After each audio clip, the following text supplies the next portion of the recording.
I, Muhammad Janin Makalabo Abdullah, declare under oath that I am exclusively enrolled at FTRC and that I am not currently nor have I ever been enrolled in any other review centers, whether it be online or face-to-face.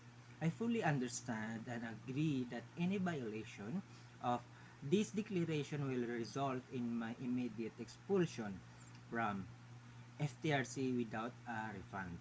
Additionally, I grant FTRC the right to publish the signed declaration along with a video of me making this declaration on its official Facebook page or any other platform if I breach this agreement. By signing, I also waive any rights under the Data Privacy Act of 2012 or any other legal protection that might prevent FTRC from publishing this declaration in the event of my violation.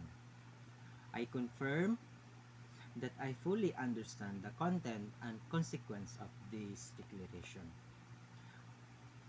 I also state that I am signing it willingly and without being forced or pressured by anyone. So, that's all. Ta-da! Handwritten.